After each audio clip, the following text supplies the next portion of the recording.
eu gostaria de falar sobre realidade psíquica. Realidade psíquica. Qual é a explicação para o fato de uma pessoa começar a fazer uma terapia e ela se transformar, encontrar respostas e se transformar, a ponto das pessoas ao redor perceberem que ela não é mais aquela pessoa de antes? Ao perceberem atitudes mais amenas, ponderadas, sensatas, atitudes mais leves diante de situações que antes tiravam o controle dela.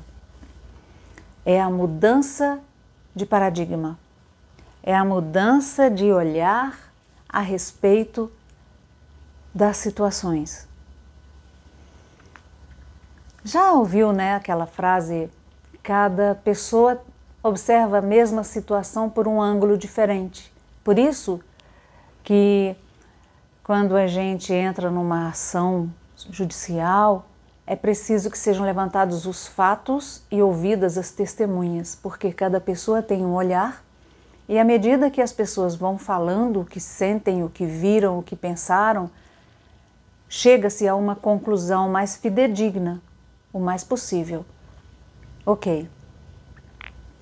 Então, quando a gente faz um trabalho de terapia, nós estamos simplesmente revisitando situações difíceis e tentando entendê-las de outros modos. Ok. Um fenômeno relacionado ao trauma é que o cérebro tem um sistema de inteligência que recalca o acontecimento, a experiência traumática, de modo a não permitir que a gente se lembre dela toda hora. É tão aversivo que o cérebro tem uma ação inconsciente de esconder aquilo da memória. Por isso que muitas vezes a gente se esquece de situações difíceis para a gente. É por isso que às vezes a gente ouve 3 pessoas relatando o acidente que sofreram juntas no automóvel e uma delas diz, não me lembro de nada. Pode, possivelmente, ter sido recalcada a experiência porque gerou muita aflição e o cérebro faz isso para poupar energia. Porque se você toda hora se lembrar de algo traumático, você não vive, você sobrevive de uma maneira muito ruim. Então, se o tratamento do trauma inaugura uma nova forma de se ligar, aliás, de tratar a experiência vivida, será que é só assim que a gente consegue ressignificar os fatos da vida? Pela minha experiência, eu percebo que não. Nós não precisamos sofrer grandes situações difíceis na pele, né? Para a gente se transformar. A gente também pode aprender observando o sofrimento do outro. A gente pode aprender observando a postura desonesta do outro, percebendo os danos que o outro causa. Nós podemos.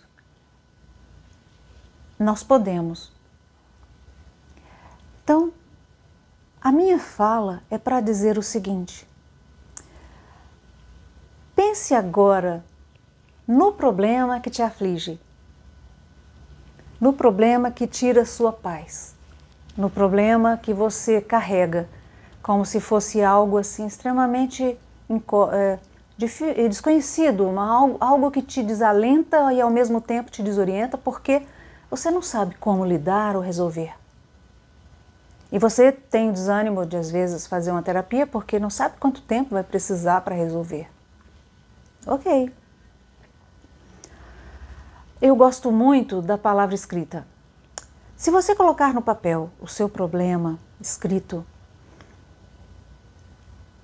e escolher fazer uma análise como se você pudesse se distanciar do problema e adotar uma postura diferente, por exemplo, eu vou pegar essa situação que aconteceu comigo e o Manuel, vou descrever a situação e vou dizer o que eu sinto, o que eu senti. Ok, agora você vai fazer de conta que você é uma pessoa que assistiu o problema. E você relata o problema como se tivesse sido um espectador da cena e analisasse como que foi a minha postura, a sua postura e a daquela pessoa que te agrediu. Como se fizesse uma nova leitura. Quanto mais você faz esse exercício de distanciamento, mais sucesso você poderá ter, principalmente se houver um legítimo interesse em destrinchar o assunto, esclarecer, clarear o assunto. Por que é bom a gente fazer isso?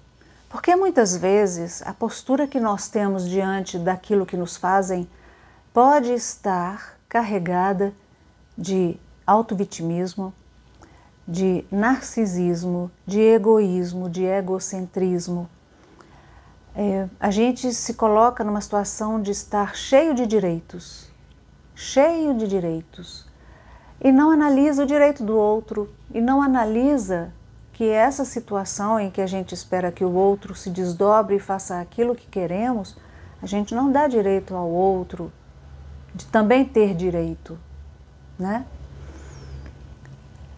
Esse exercício é um exercício muito difícil, eu concordo, porque é abrir mão do ego. E nós temos um ego. E estamos numa época em que o ego é muito valorizado, né? É só a gente pensar nas músicas românticas da atualidade. A pessoa está magoada porque foi traída e aí ela vai se vingar, ela vai passar na frente da outra pessoa com outra melhor que ela vai ver o que ela passou, o que você passou. Então, assim, são melodias hipnóticas que fazem a gente crescer no nosso ego, né? E o ego, ele tem uma função necessária que é te diferenciar dos outros e ter uma identidade própria. Vamos pensar assim. Mas quando esse ego é muito inflado, essa pessoa não vê o direito do outro, ela atropela o direito do outro, mesmo que ela tenha um papel a desempenhar na relação com o outro, ela prioriza o que o outro tem que fazer por ela. Então fica muito fácil julgar a situação com esse sentado nesse trono, né? E a gente percebe que um dos segredos para não sofrer é nos desapegar da necessidade de controlar as coisas, as situações e as pessoas. Então, quando você se distancia do eu que está ofendido, que está irado, quando você reconsidera a situação e pensa, poxa, será que eu provoquei isso? O que eu fiz para contribuir para que essa situação ocorresse? E mesmo que você não tenha feito nada para que a pessoa tenha te traído, por exemplo, você mesmo pode ter provocado a situação com a sua submissão. Porque uma pessoa, por exemplo, nesse exemplo, né? Uma pessoa que se submete, que se desdobra para agradar o outro, para polir o ego do outro, fica uma pessoa desinteressante. Acontece muito isso. Quando uma pessoa se doa demais, ela fica muito fácil. E não tem mais mistério para que o outro continue buscando. O que mais tem ali? O que mais tem ali? E principalmente, se você não se valoriza, o outro te mede na medida que você se dá. Se você não se valoriza, ele não reconhece. Motivo para também encontrar valor em você. Então, os extremos não são ideais. Então, quando a gente está com um problema, a gente pode tentar resolvê-lo, né? Se você está excessivamente preocupado com alguém da sua família e não tem paz por causa disso, porque essa pessoa que já deveria ser responsável, dar conta de si mesmo, fazer suas obrigações não está fazendo, simplesmente deixe que essa pessoa pague as consequências dos próprios atos. Quando você se livra da necessidade de controlar, de de fazer essa pessoa enxergar, porque esse aclaramento, esse despertar, depende de cada um, não acontece de fora para dentro, só acontece de dentro para fora. Se você toma essa consciência, você desiste desse papel impossível de ser bem-sucedido. Então, quando você para de ficar correndo atrás de alguém que não quer se ajudar, quando você para de correr atrás de alguém que não quer te amar como você merece, quando você desiste de provar para o outro que você tem direitos e o outro não enxerga, aí sim você conquista a paz. Quando você desiste de se fazer de vítima, entendendo que o que foi já foi, veio para te ensinar alguma coisa, por exemplo, a ter mais amor próprio, a ter mais respeito por si mesmo, e você encerra o assunto determinado a ter um novo recomeço, um novo modo de ser repaginado, uma postura mais madura, mais sensata, mais livre de paixões, mais livre de ego, de exigências, de agressividade, você se liberta. E no final das contas é isso que importa, que você se liberte, que você dê conta da sua vida sem depender de ninguém, sem depender do outro, sem esperar que o outro supra as suas necessidades. Quando a gente fala de relações afetivas, a gente percebe que quando há o interesse de uma pessoa pela outra, existe uma percepção de que aquele outro vá nos trazer confortos, alegrias, alívios, prazeres, satisfações, bem-estar. E essa expectativa tem muito a ver com a infância que a gente teve. A gente quer curar aquilo que estava doendo, a gente busca se livrar dos vazios que a angustiam. O problema é que suprir esses vazios nem sempre é possível pela outra pessoa, mesmo que ela carregue água na peneira por nós. Por quê? Esse vazio só pode ser preenchido de nós por nós mesmos. Esse vazio somos nós que preenchemos. Somos nós que preenchemos. Somos. O outro não adivinha em que proporção está essa dor, de que configuração, de que tipo de dor é essa, mas você sabe qual é essa dor. E quando a gente tira o mínimo múltiplo comum da questão, a gente descobre que muitas vezes o que supre os nossos vazios é o amor próprio. É o autoconceito que precisa melhorar. E às vezes nós temos um locus de controle externo que se mede a partir da impressão do outro. E isso é um grande erro. Pesquise o que é locus de controle, que você vai entender o que eu estou dizendo. Quando você tem um locus de controle interno, você tira suas próprias conclusões baseadas nos seus valores, nos seus conceitos de certo e errado, nas suas próprias expectativas. Você se torna responsável por si mesmo. Você não precisa culpar ninguém pelas suas desgraças, seus problemas, porque você está consciente de que sua vida depende única e exclusivamente de você. Então, tomar consciência do nosso papel como pessoas responsáveis pela nossa própria história é o primeiro passo para que nós possamos superar os desafios que nós temos. O conhecimento é muito importante para isso. A leitura, ler livros, assistir palestras, a autoeducação ajuda muito a gente a reconsiderar opiniões, a repensar posturas. E muitas vezes a maior parte dos nossos problemas estão baseados em falsas impressões que nós assimilamos como verdades, com más interpretações dos fatos, equivocadas. Então, A mudança de paradigma que pode nos libertar daquilo que nos oprime depende única e exclusivamente de nós. Se nós estamos frustrados no amor e tivemos algumas experiências negativas, não é isso que vai determinar a realidade de que o amor não existe e não pode ser vivido por nós. Somos nós que precisamos avaliar como nós recebemos o amor, como agimos diante dele, que nível de exigência nós temos, porque, observe esse detalhe, quando nós estamos carentes, quando nós temos uma sede, uma fome muito grande de amor, de atenção e valorização, mal prestamos atenção nas pessoas que se aproximam de nós.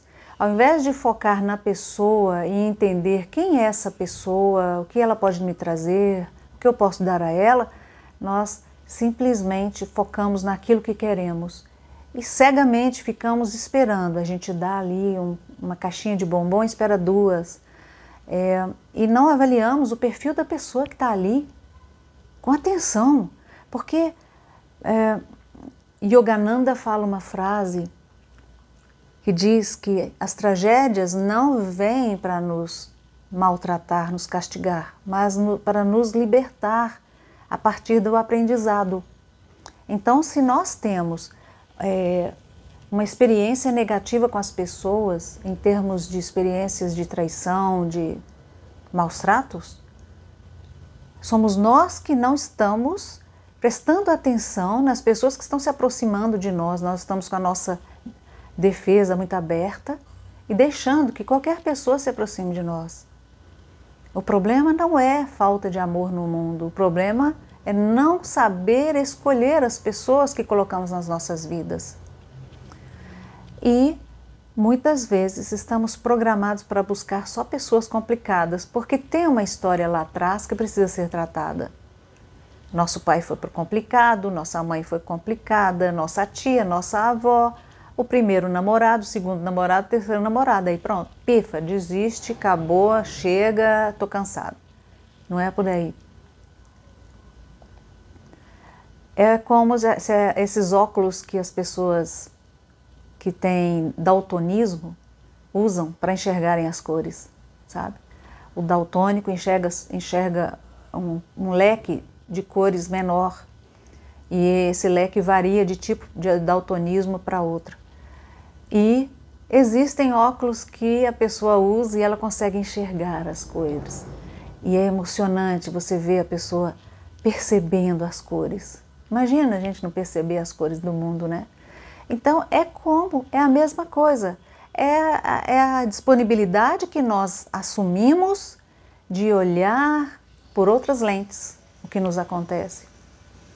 Então, os grandes acontecimentos da nossa vida são geralmente desencadeadores de mudanças, porque eles provocam um grande mergulho para dentro, redundante, um grande mergulho dentro de nós, e a gente dialoga com a gente mesma, a gente se ouve, a gente dá valor ao que a gente sente, a gente percebe que a gente está levando a vida com a barriga, que a gente não está sendo responsável por questões importantes, e a gente está se acostumando a uma vidinha chinfrim, medíocre, com pessoas medíocres, limitantes. E quando acontece uma tragédia, como a perda de um irmão querido, a perda de um pai, de uma mãe importante, aí a gente olha para dentro e resolve prestar atenção no que a gente realmente quer, em quem a gente realmente é e em que a gente pode trabalhar para tornar a vida algo que valha mais a pena. Melhorar, então, portanto, enfim, é justamente ter uma postura séria, realmente decidida a produzir uma mudança na nossa vida, mesmo que isso custe reconsiderar opiniões, reconsiderar a rigidez do orgulho, porque a gente, quando está errado e insiste no erro, é ridículo. Quando a gente tem uma opinião formada e não flexibiliza, é ridículo. É tão ridículo. É ridículo. É assim. Porque você perde tempo, porque você azeda o ambiente, porque você maltrata as pessoas, porque você não dá opção a elas se não se afastarem de você, né? Então, reconsiderar, olhar para uma situação e realmente olhar com honestidade para a parcela de responsabilidade que nos cabe, é o caminho para a mudança. É o caminho para a mudança, né? Então eu deixo essas palavras para você. Se eu me fiz entender, eu espero que sim. Espero que tenha sido útil para você. E tudo isso é reflexo de muitas transformações que eu me propus a viver de uns tempos para cá, realmente valorizando quem eu sou, resgatando a alegria, a empolgação que eu tinha quando mais jovem, antes de muita coisa ruim acontecer e me apagar. Eu estou trilhando esse caminho de despertar, de modificar, de valorizar pessoas, situações e coisas que realmente tragam crescimento para mim. E eu espero que você também viva o seu processo de despertar, o seu processo de autorresolução, esse diálogo interno honesto, sincero e definitivo para você alcançar um maravilhoso patamar de transformação em si e na sua vida. Um grande abraço.